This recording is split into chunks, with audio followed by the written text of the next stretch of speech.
My amendment would end funding to Planned Parenthood, but it is being blocked by Republicans, Rand Paul said on the Senate floor and on Twitter recently.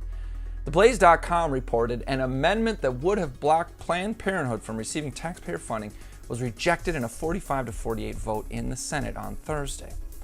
Now, why would a bill to defund Planned Parenthood, something that pro-life candidates, namely Republicans, have consistently campaigned on, be stopped by a pro-life Republican-controlled Senate?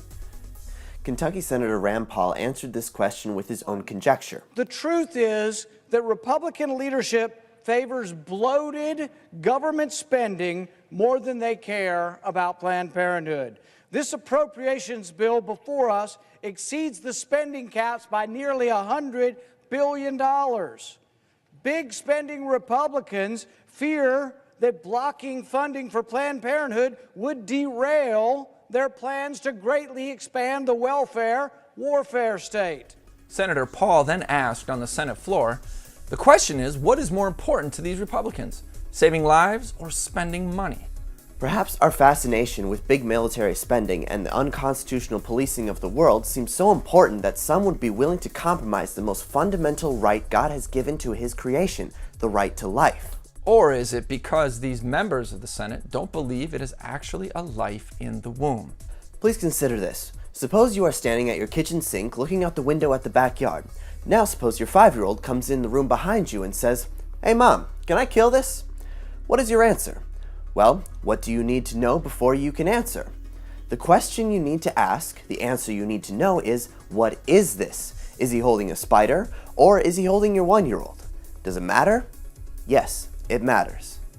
An estimated 60 million babies have perished in the last 45 years in America, largely due to the successful efforts to dehumanize the preborn. Our lawmakers and culture in general seem to have accepted the idea that a child in the womb who is welcome and wanted is a precious life and a human being.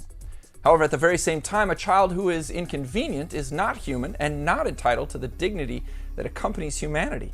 It is only a protoplasmic and parasitic intruder on the life and lifestyle of the mother. This is cognitive dissonance. This is a rejection of reality, and it's crazy. According to LifeSiteNews.com, Planned Parenthood received more than $543 million in the fiscal year 2016 through 17, and while it is forbidden that taxpayer dollars go directly to funding abortions, it does free up money to perform abortions.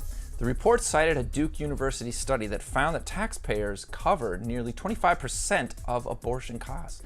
That means 1 out of 4 abortions performed by Planned Parenthood are funded by your tax dollars. I'm hoping that before any member of Congress votes on the funding of Planned Parenthood, he or she can answer this question. How can 2 human parents conceive an offspring that is not human, but later becomes human? This is Jake MacAulay and Dominic MacAulay with the Institute on the Constitution, bringing you the American View.